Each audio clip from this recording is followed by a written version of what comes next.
1테라 풀칩으로 테스트를 해보면 3D 마크가 만점이 넘는 미친 퍼포먼스를 보여줬습니다.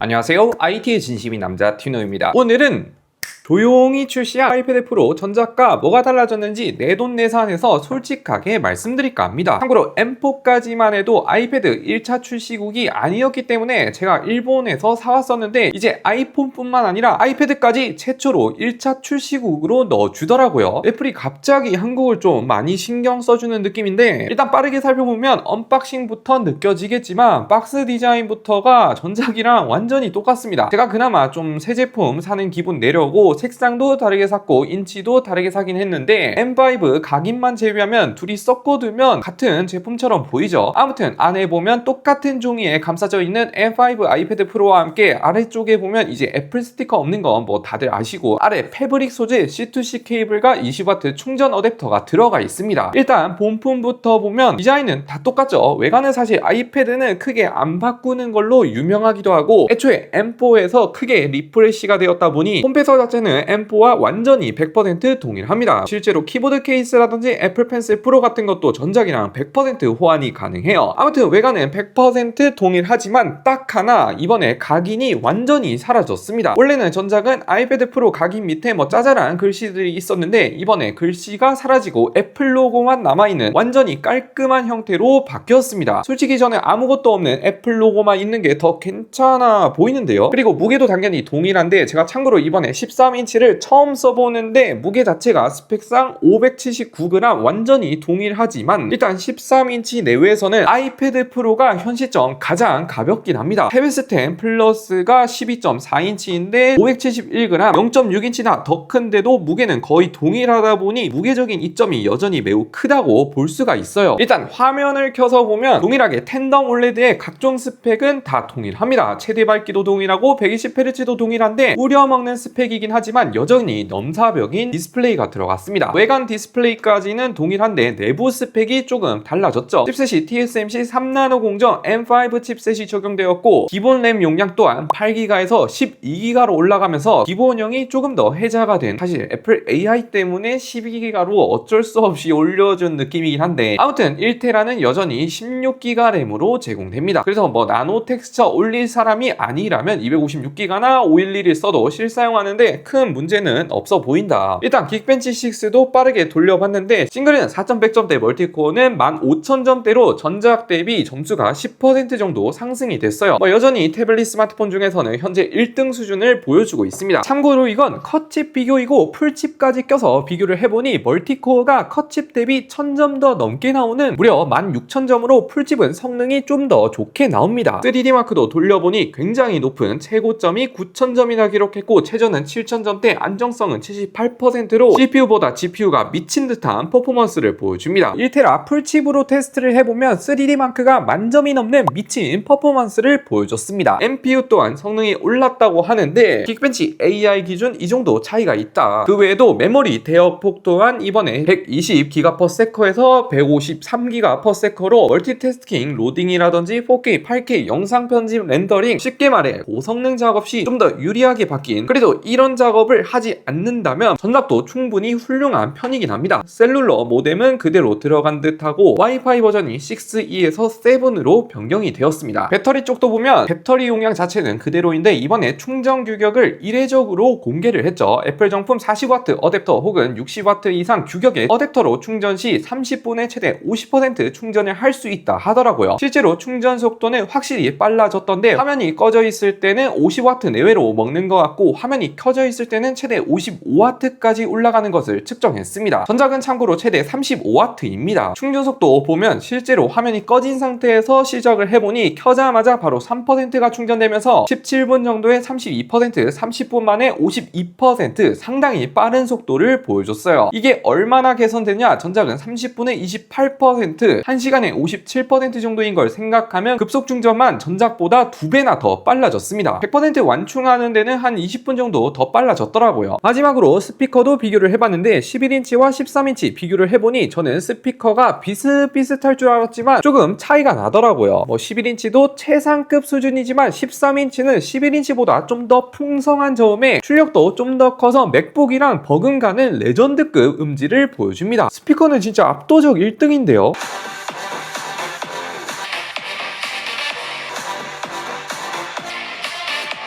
그런데 사실 제가 말씀드린 부분까지만 변경된 포인트이고 카메라 스펙이라든지 전면 카메라, 센터 스테이지 같은 기능들은 제가 여기서 더 설명할 게 있을까 싶을 정도로 100% 동일하게 들어갔습니다. 그런데 출고가가 전작부터 확 오르긴 했는데 이번에는 미국 가격은 동결이지만 환율 때문에 조금 더 올라서 11인치는 160만원부터 13인치는 무려 209만원부터로 전작 대비 가격이 10만원 인상이 되었습니다. 그래서 바뀐 건 크게 안 보이지만 가격만 오른 것 같은 느낌이 드는 건 어느 정도 사실이긴 해요. 그런데 아이패드 특성상 한 번 사면 스마트폰과 다르게 4, 5년 오래 쓰기도 하고 중고가 또한 아이패드가 특히 우주 방어 중이라 꼭 필요하다, 지금 당장 사야겠다 하셔도 저는 충분히 메리트가 좋지 않나 싶어요. 반대로 조금이라도 가성비 있게 쓰고 싶다 하신다면 M4 아이패드를 중고로 사신다거나 떨이로 싸게 올라오는 거 찝찝해도 일반적인 사용성에선 M4와 거의 똑같다 보니까 저는 이런 방법도 추천드리고 싶어요. 아무튼 오늘 영상 생각보다 너무 짧긴 한데 여러분들은 이번에 어떻게 생각하는지 댓글로 마구마구 달아주세요. 끝!